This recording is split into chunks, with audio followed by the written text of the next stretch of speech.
Romeo and Juliet. Dramatis personae. Aeschylus, Prince of Verona. Paris, a young nobleman, kinsman to the prince. Montague, Capulet, heads of two houses at variance with each other. Uncle to Capulet, who doesn't even get a name. Romeo, son to Montague. Mercutio, kinsman to the prince. Benvolio, nephew to Montague. Both of these are friends to Romeo. Tybalt, nephew to Lady Capulet. Friar Lawrence, a Franciscan. Does that mean he's from Francisc? Friar John, of the same order. Balthazar, servant to Romeo. Samson and Gregory, servants to Capulet. Peter, servant to Juliet's nurse. Abraham, servant to Montague. An apothecary, again no name. 3 musicians, also lacking names.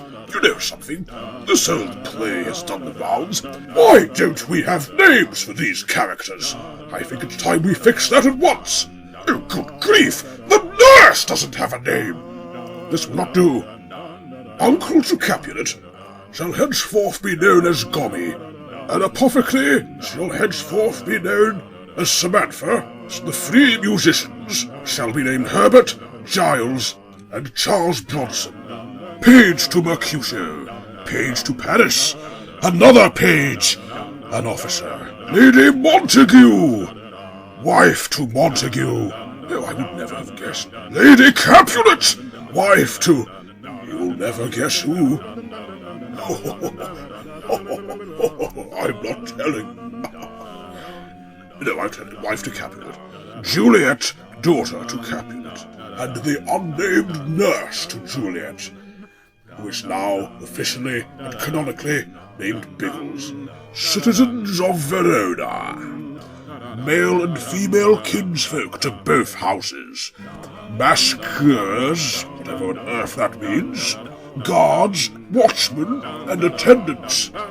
Chorus, full stop.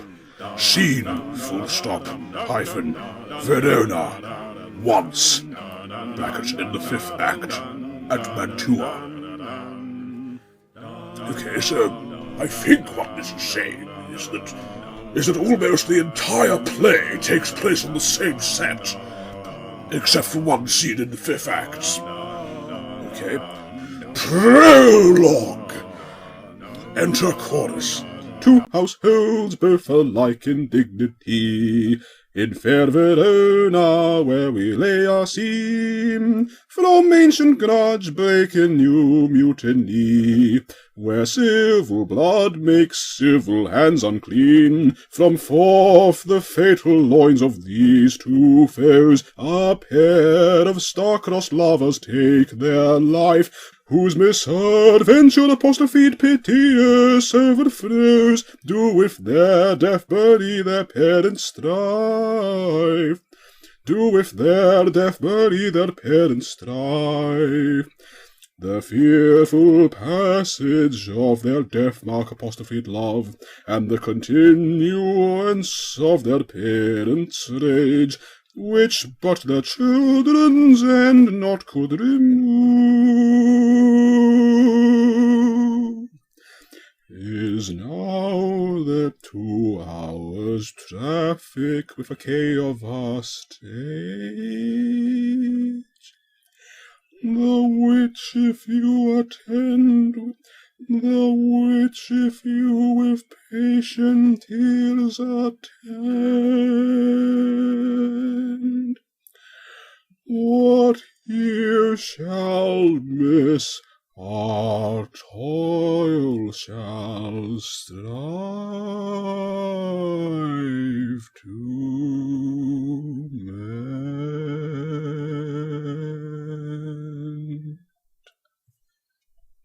Act 1. Scene 1. Verona, a public place. That description could not be more vague if it tried. Enter Samson and Gregory, armed with swords and bucklers. Gregory, ere apostrophe my word, will not carry coals. No, for then we should be colliers. I mean, an we be in collar, we'll draw. Aye, while you live, draw your neck out of the collar. I strike quickly, being moved. But thou art not quickly moved to strike. A dog of the house of Montague moves me. To move is to stir, and to be valiant is to stand. Therefore, if thou art moved, thou runnest away. A dog of that house shall move me to stand. I will take the wall of any man or maid of Montague's. That shows thee a weak slave, for the weakest goes to the wall. 'Tis true, and therefore women, being the weaker vessels, are ever thrust to the wall. Therefore I will push Montague's men from the wall, and thrust his maid to the wall. The quarrel is between our masters and us, their men. 'Tis all one. I will show myself a tyrant. When I have fought with the men, I will be cruel with the maids. I will cut off their heads! The heads of the maids? Aye, the heads of the maids, or their maiden heads. Take it in what sense thou wilt. They must take it in sense that feel it. Me they shall feel while I am able to stand, and 'tis known I am a pretty piece of flesh. 'Tis well thou art not fish. If thou hadst been poor John. Draw thy tool. Here comes two of the house of the Montagues. Enter Abraham and Balthazar. My naked weapon is out. Quarrel, I will back thee. How? Turn thy back and run? Fear me not. No, Mary, I fear thee. Let us take the law of our sides. Let them begin. I shall frown as I pass by, and let them take it as they list. Nay, as they dare, I will bite my thumb at them, which is a disgrace to them if they bear it. Thanks for clarifying, Shakespeare. Do you bite your thumb at us, sir? I do bite my thumb, sir. Do you bite your thumb at us, sir? Is the law of our side if I say I? No. No, sir, I do not bite my thumb at you, sir, but I bite my thumb, sir. Do you quarrel, sir? Quarrel, sir? No, sir. If you do, sir, I am for you. I serve as good a man as you. No better. Well, sir. Say better. Here comes one of my master's kinsmen. Yes, better, sir. You lie. Draw, if you be men. Gregory, remember thy swashing blow. Whatever that means. Fight. Enter Benvolio. Port, fools! Put up your guns. You know not what you do. Beat down the guns. Enter Tybalt. What? Thou drawn among these heartless hinds? Turn thee, Benvolio! Look upon thy death! I do but keep the peace. Put up thy gun, or manage it to part these men with me. What? What? Drawn and talk of peace? I hate the word, as I hate thunder basement radiators, all Montagues, and thee! Have at thee, coward! They fight. Enter several persons of both houses who join the fray.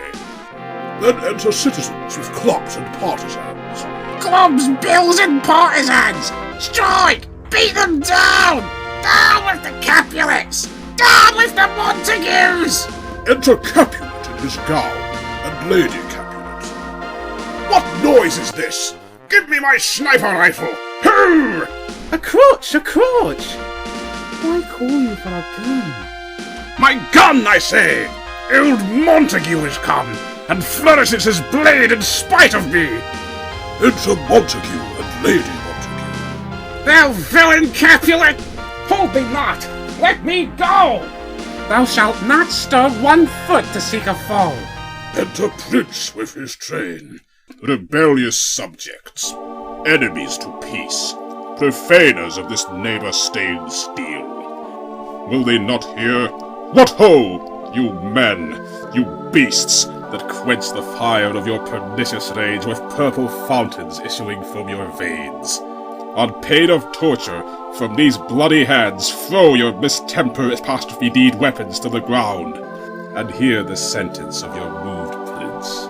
Free Sybil brawls, bred of an airy word.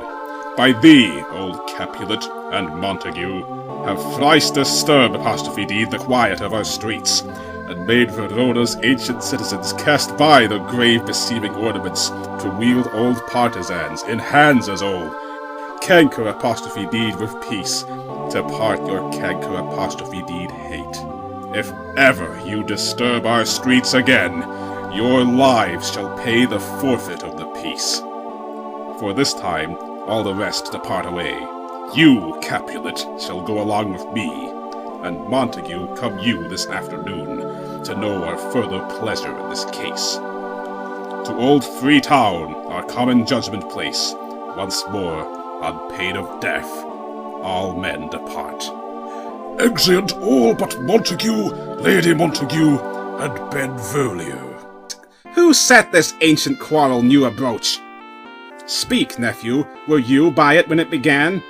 Here were the servants of your adversary and yours close fighting ere I did approach. I drew to part them, and the instant came the fiery tumult, with his sword prepare apostrophe did, which, as he brave apostrophe did defiance to my ears, he swung about his head and cut the wands. Here nothing hurt before his apostrophe did him in scorn, while we were interchanging thrusts and blows, came more and more, and fought on part and part, till the prince came. He parted either part. Oh, where is Romeo? Saw you him today?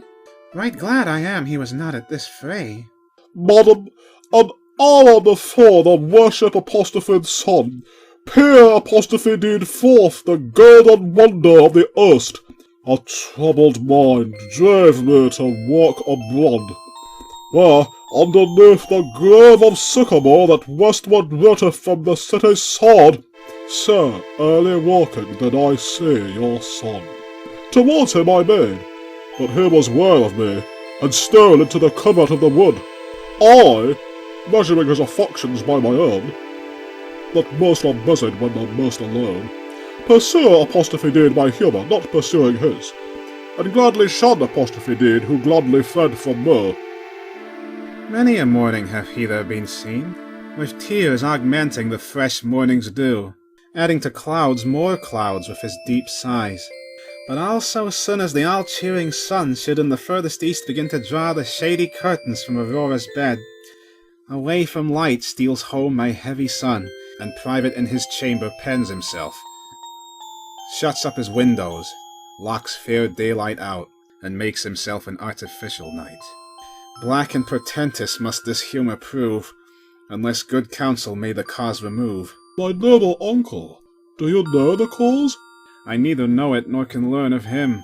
Have you importuned apostrophed him by any means? Both by myself and many other friends. But he, his own affection's counsellor, is to himself, I will not say how true, but to himself so secret and so close, so far from sounding in discovery, as is the bud bit with an envious worm, ere he can spread his sweet leaves to the air, or dedicate his beauty to the sun. But to himself so sweet and so close, so far from sounding in discovery, as is the bud bit with an envious worm, ere he can spread his sweet leaves to the air, or dedicate his beauty to the sun.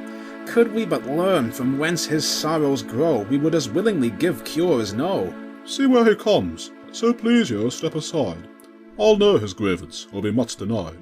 I would thou wert so happy by thy stay, to hear truth drift. Come, madam, let's away. Exeunt Montague and Lady. Enter Romeo. Good morrow, cousin. Is the day so young? But you struck 9. Hey, me! Say they was seen long. Was they thy father that went hain't so faced? It was. What sadness led for this Romeo's oars? No haven date which haven makes them short. In love? Aye, Of love? if thou wouldst lately finish my Satan's cause out of her favour, where I'm in love. Alas! Alas! That love, whose view is muffled still, should without eyes see pathways to his will. Where shall we dine? Oh, me! What Frey was here? Yet tell me naught, for I have heard it all. Here's much to do with hate, but more with love.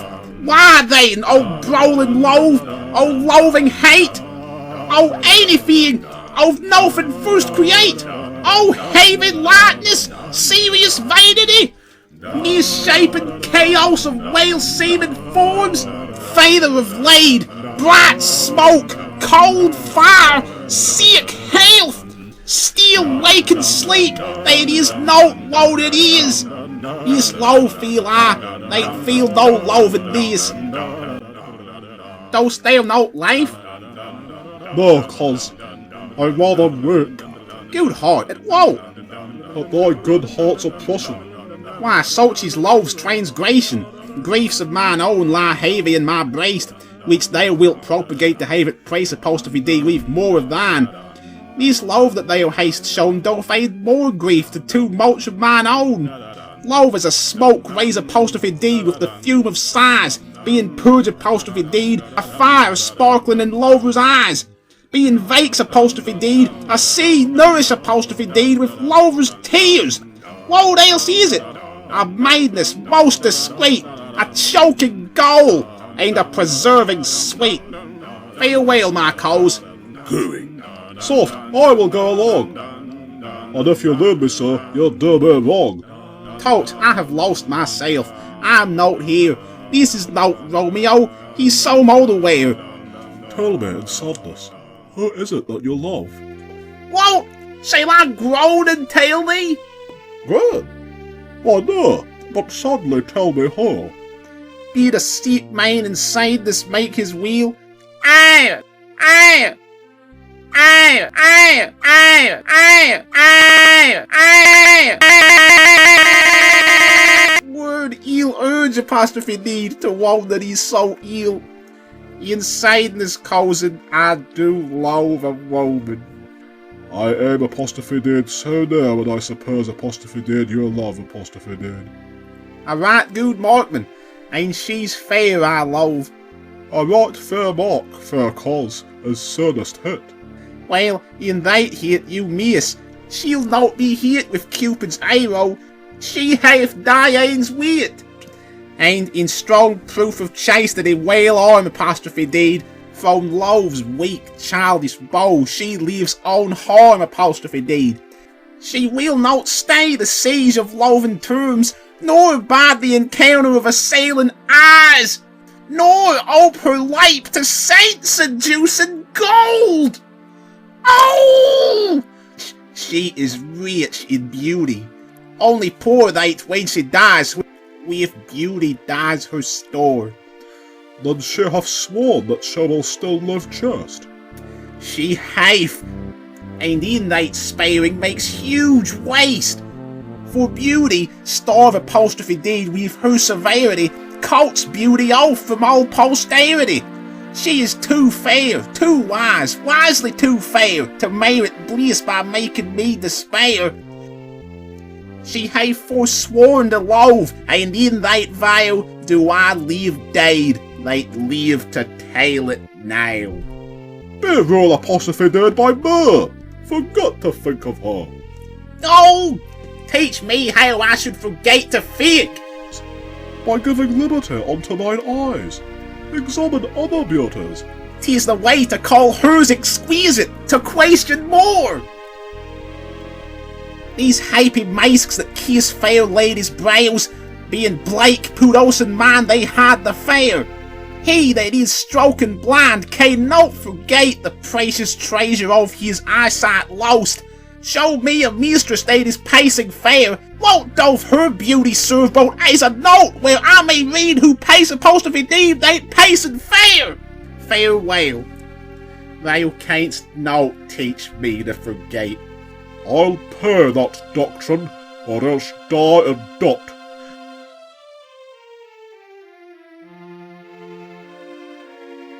Scene 2. Scene a street. Enter Capulet, Paris, and servant. But Montague is bound as well as I, in penalty alike, and 'tis not hard, I think, for men so old as we to keep the peace.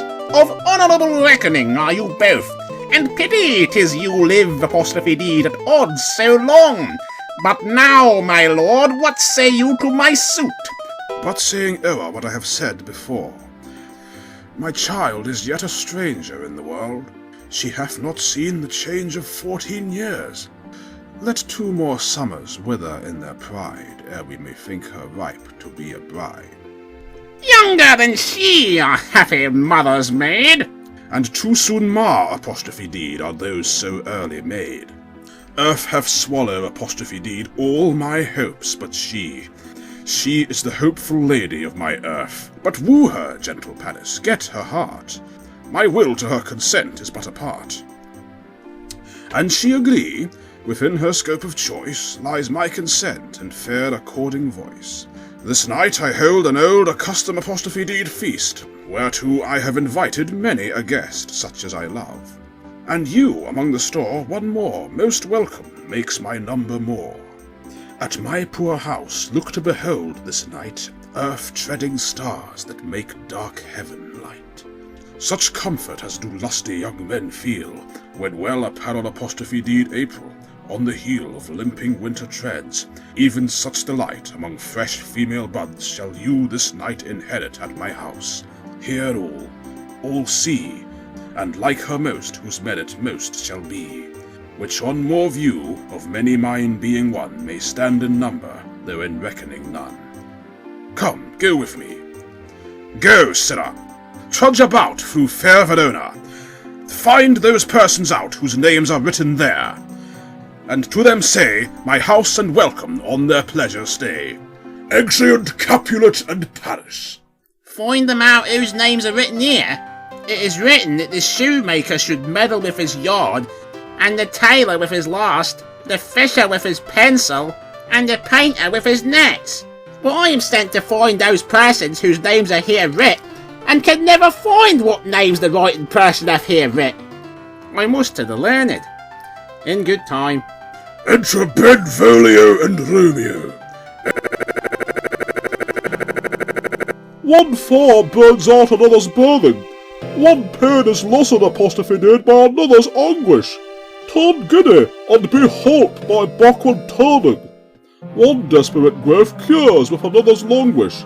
Take thou some new infection to thy eye, and the wrong poison of the old will die. Your plantain leaf is excellent for that. For what, I pray thee? For your broken shin. Why, Romeo, art thou mad? Not made, but bound more than a maidman is. Showed open prison, kept without my food. Weep apostrophe D and tormented. And, good day, good fellow. God you good then. I pray, sir, can you read? Aye, mine own fortune in my misery. Perhaps you've learned apostrophe D it without, but I pray, can you read anything you see? Aye, if I know the letters in the language. You say honestly, rescue Mary. Offering to go. Stay, fellow, I can read. Signor Martino and his wife and daughters. County Anselm and his beauteous sisters.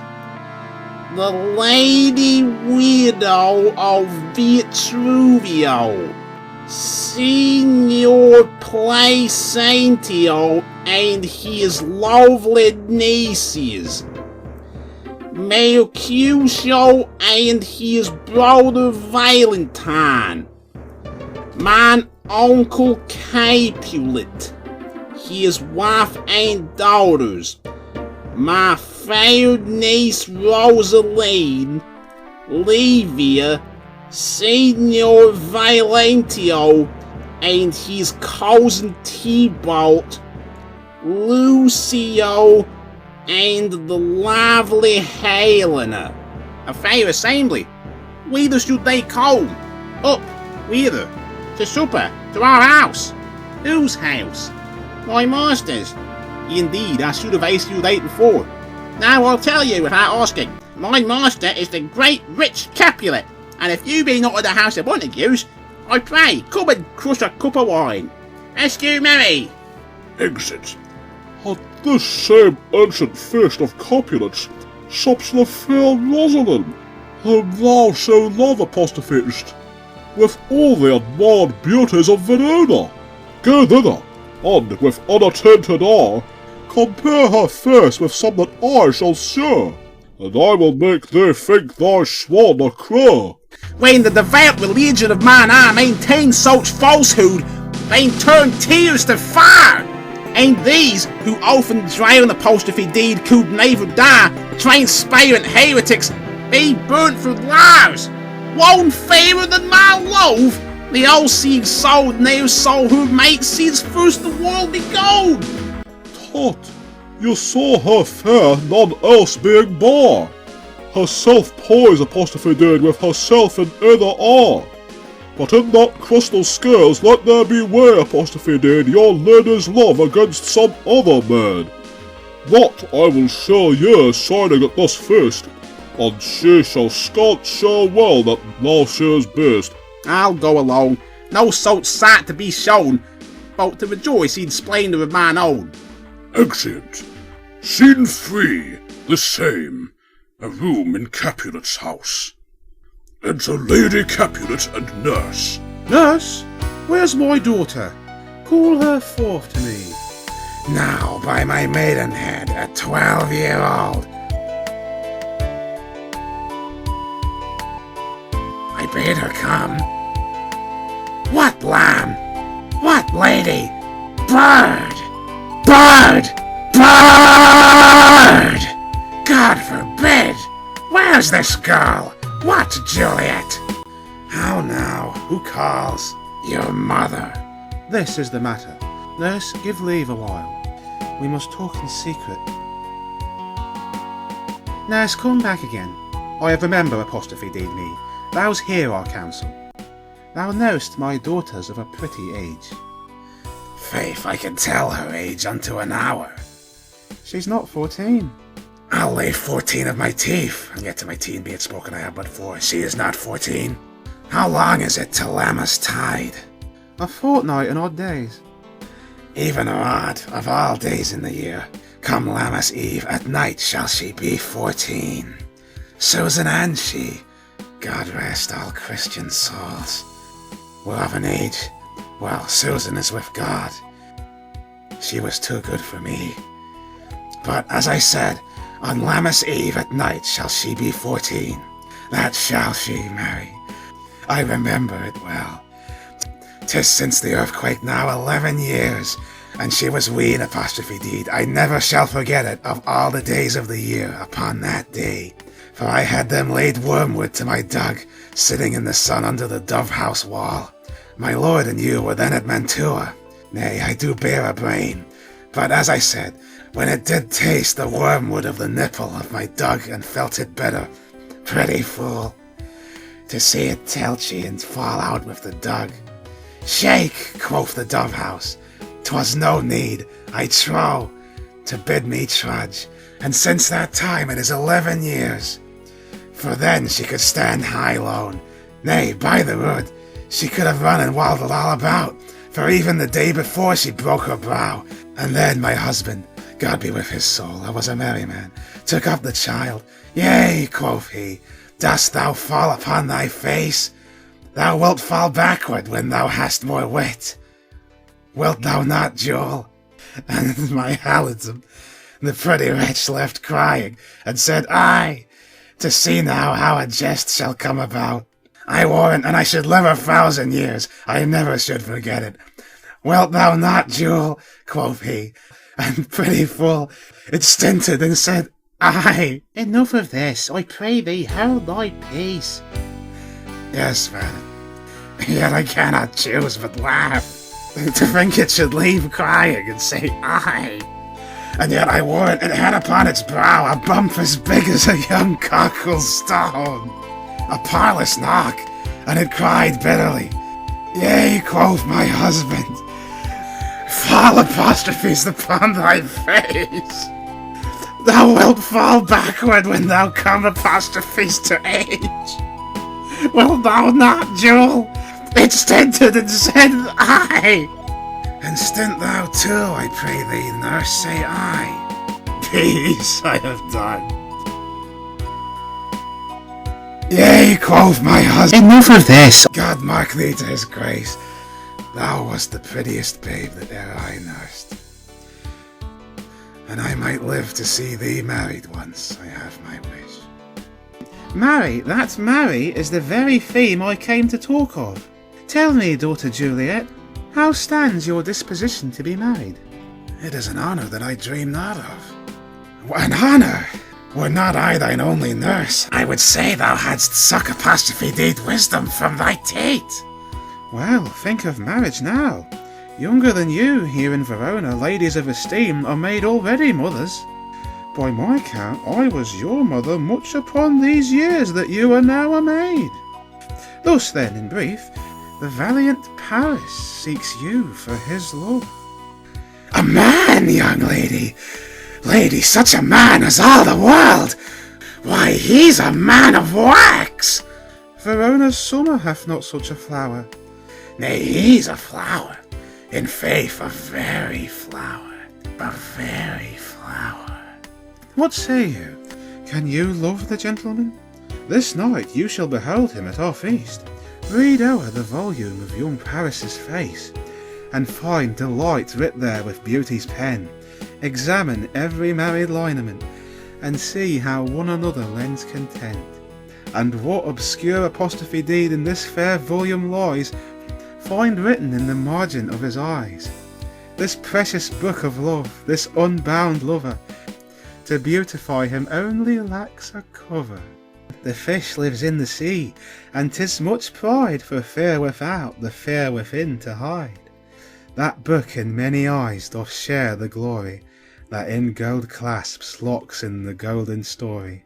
So shall you share all that he doth possess, by having him making yourself no less. No less, nay, bigger. Women grow by men. Speak briefly. Can you like of Paris's love? I'll look to like, if looking liking move. But no more deep will I endart mine eye, than your consent gives strength to make it fly. Enter! A servant? Madam, the guests are come, supper served up, you called, my young lady asked for, the nurse cursed in the pantry, and everything in extremity. I must hence to wait. I beseech you, follow straight. We follow thee. Juliet, the county stays. Go, go, seek happy nights to happy days. Scene 4. The same. A street. Enter Romeo, Mercutio, Benvolio, with 5 or 6 maskers, torchbearers, and others. What? Shall this speech be spoke for our excuse, or shall we own without apology? The dead is out of such prolixity. We'll have no Cupid hoodwink apostrophe dead with a scarf, bearing a Tartar's painted bow of laugh, scaring the ladies like a crow clipper.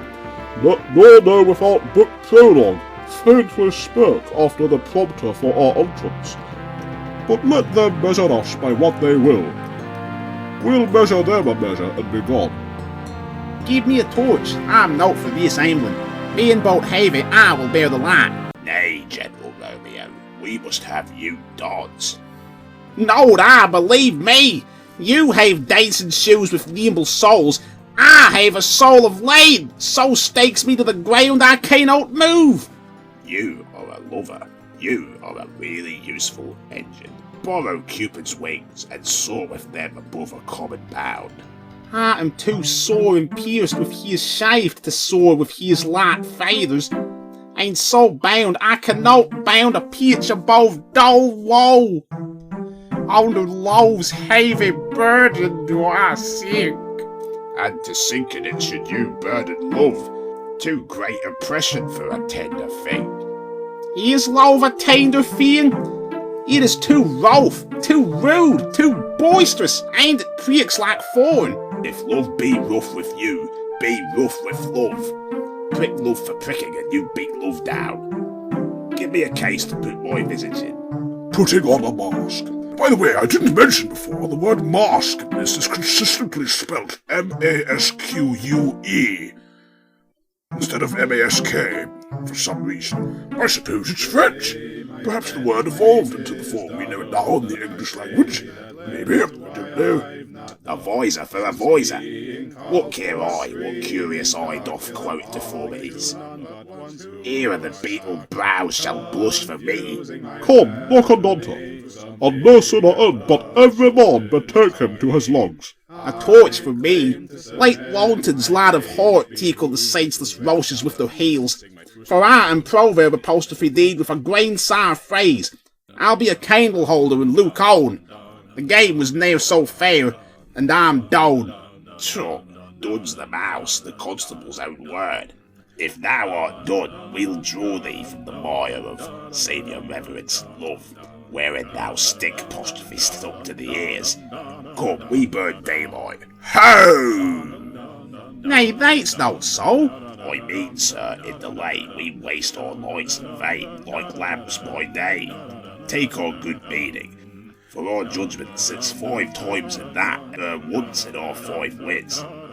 And we mean well in going to this mask, but 'tis no way to go. Why, may one ask?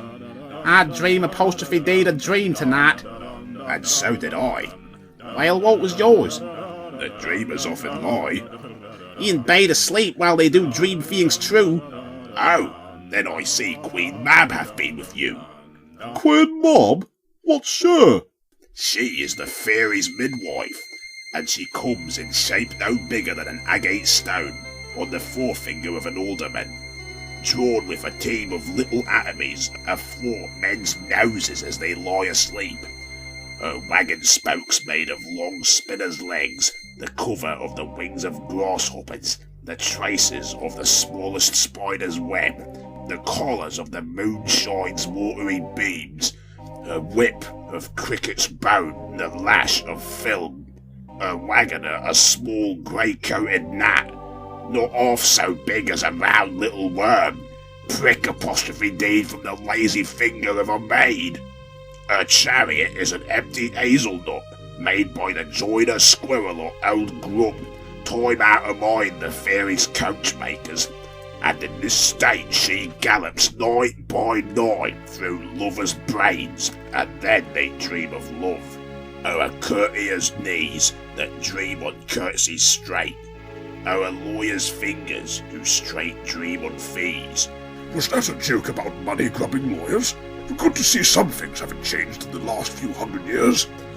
O'er ladies' lips who straight on kisses dream, which oft the angry Mab with blisters plagues, because their breaths with sweetmeats tainted are.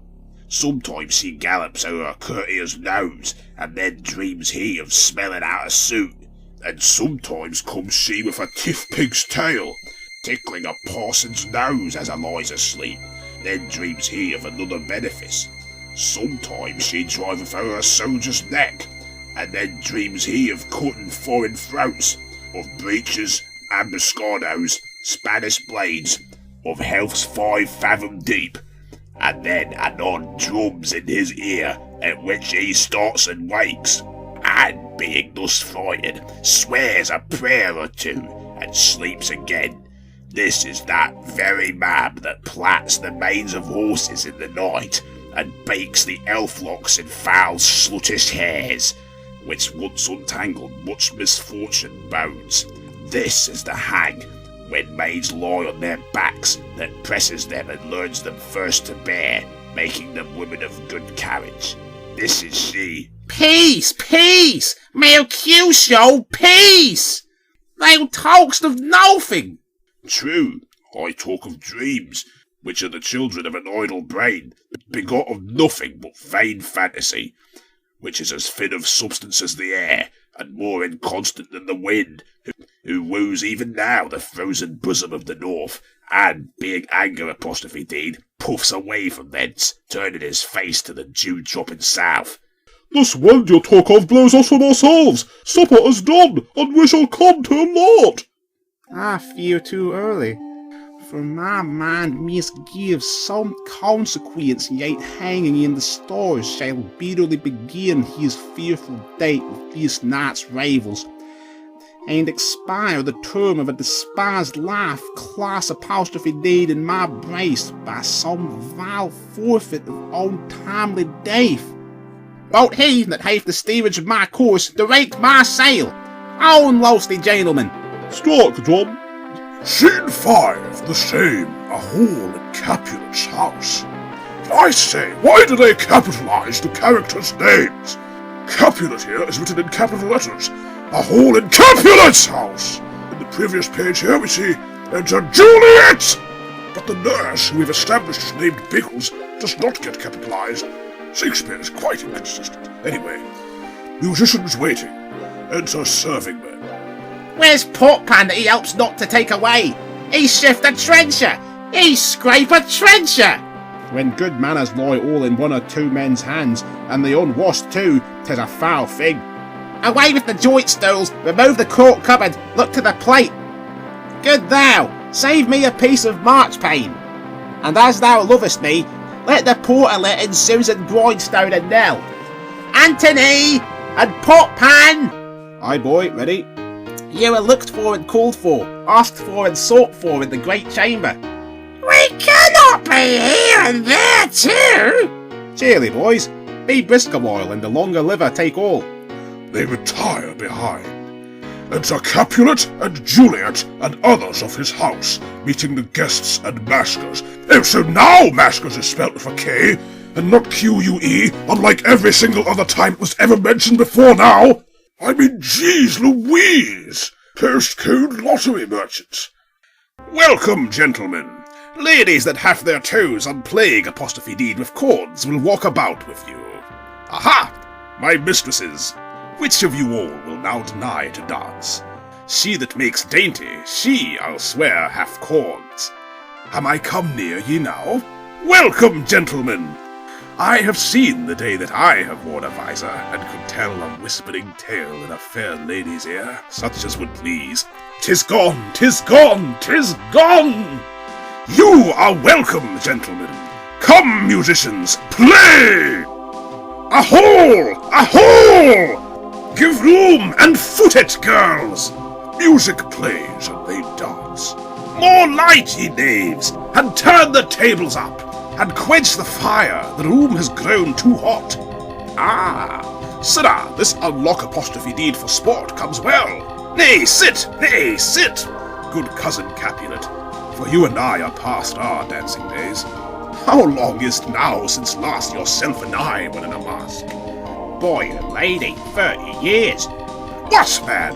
'Tis not so much, 'tis not so much. 'Tis since the nuptial of Lucentio, come Pentecost as quickly as it will, some 25 years. And then we mask apostrophe deed. 'Tis more, 'tis more. His son is elder, sir. His son is 30. Will you tell me that? His son was but a ward 2 years ago. What lady is that which doth reach the hand of yonder knight? I know not, sir. Oh! Oh! Oh! Oh! Oh! Oh! Oh!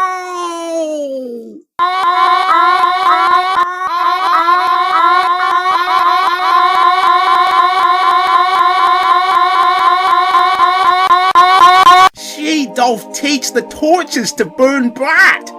It seems she hangs upon the cheek of night like a rich jewel in an Ethiop's ear.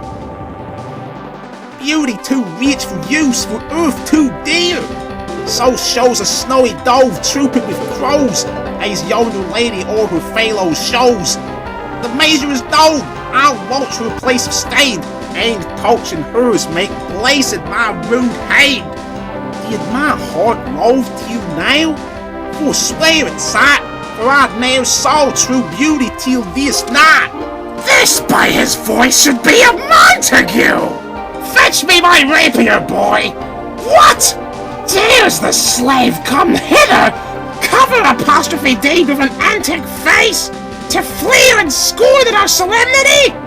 Now, by the stock and honor of my kin, to strike him dead I hold it not a sin! Why, how now, kinsman? Wherefore storm you so? Uncle, this is a Montague, our foe! A villain that is hither come in spite to scorn at our solemnity this night. Young Romeo, is it? 'Tis he, that villain Romeo. Content thee, gentle coz, let him alone. He bears him like a portly gentleman. And, to say truth, Verona brags of him to be a virtuous and well-governed apostrophe-deed youth. I would not for the wealth of all this town here in my house do him disparagement. Therefore be patient, take no note of him. It is my will, the which if thou respect, show a fair presence and put off these frowns, an ill-beseeming semblance for a feast. It fits when such a villain is a guest. I'll not endure him. He shall be endured, apostrophe-deed. What, goodman boy? I say he shall. Go to. Am I the master here, or you? Go to. You'll not endure him? God shall mend my soul. You'll make a mutiny among my guests. You will set cock-a-hoop. You'll be the man. Why, uncle, 'tis a shame. Go to, go to. You are a saucy boy. Is apostrophe T so indeed? This trick may chance to scathe you. I know what, you must contrary me. Marry, 'tis time. Well said, my hearts. You are a princox. Go, be quiet, or more light, more light. Or for shame, I'll make you quiet. What? Cheerly, my hearts. Patience perforce with wilful choler meeting makes my flesh tremble in their different grading. I will withdraw, but this intrusion shall, now seeming straight, convert to bitter gall. Exit. To Juliet. It rather amuses me that Shakespeare felt the need to clarify that Romeo was talking to Juliet in this upcoming speech, and not Tybalt, because I fail to see how there could be any ambiguity who Romeo's talking to, unless there's something he's not telling us. Oh dear. Yes. If I profane with my own worthiest hand this holy shrine, the gentle sin is this. My lips, two blushing pilgrims, ready stayed to smooth that rough touch with a tender kiss. Good pilgrim, you do wrong your hand too much, which mannerly devotion shows in this. For saints have hands that pilgrims' hands do touch, and palm to palm is holy palmer's kiss. Have not saints' lips and holy palmers too? Aye, pilgrim, lips that they must use in prayer. Oh, then dear saint, like lips do what hands do. They pray, grant thou, lest faith turn to despair. Saints do not move, though grant for prayer's sake. They move not, while my prayers a fake I take. Thus from my lips, by thine, my sin is purge apostrophe deed. Kissing her. Then have my lips the sin that they have took? Sin from my lips? Oh, trace pays sweetly urge apostrophe deed. Give me my sin again. You kiss by the brook. Madam, your mother craves a word with you. What is her mother? Marry, bachelor, her mother is the lady of the house, and a good lady, and a wise and virtuous. I nurse apostrophe deed her daughter, that you talk apostrophe deed withal. I tell you, he that can lay hold of her shall have the chinks. Is she a Capulet? Oh, dear account! My life is my foe's date! Away, bring on, the sport is at the boss. So I fear, the more is my own race. Nay, gentlemen, prepare not to be gone. We have a trifling, foolish banquet towards. Is it e'en so? Why, then, I thank you all. I thank you, honest gentlemen. Good night. More torches here. Come on, then, let's to bed. Sirrah, by my fay, it waxes late. Bye. I'll to my rest. Bye.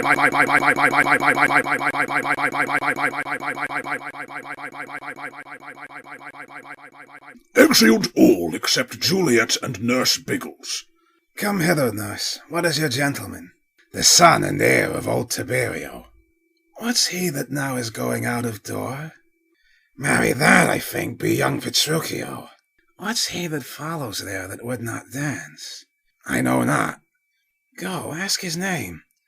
If he be married, my grave is like to be my wedding bed. His name is Romeo, and a Montague, the only son of your great enemy. My only love sprung from my only hate? Too early seen unknown, and known too late. Prodigious birth of love it is to me, that I must love a loathed enemy. What's this? What's this? A rhyme I learn apostrophe deed even now, of one I dance apostrophe deed withal.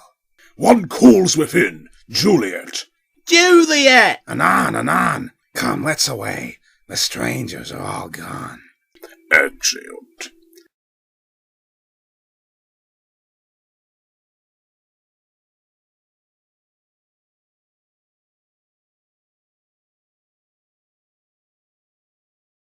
Good day, my friends, my name is Donald, and I say that lends to why I've not dulled, since being called for a screaming dark is appalling to none but ones who are stuck.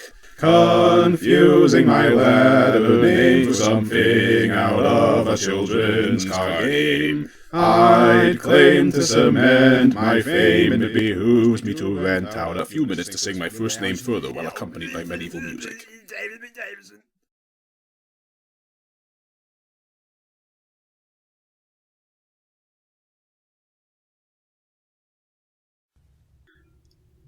Dun dun dun dun dun dun dun dun dun dun dun dun dun dun dun dun dun dun.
Oh, foolish morts, coughed indulgence, ill all your meaningless self-stem warts, purposelessness of life, stars at you like abscess, apt in illness you judge, gaze and slant it with bile. Oh, foul, oh, foul, oh, foolish morts, and me soul ill not filled by shocking morts. Oh, foul, oh, foul, oh, foolish morts, coughed indulgence, ill fall your meaningless spell-stem warts. Yeah, yeah, yeah, yeah, yeah, yeah, yeah, yeah, yeah.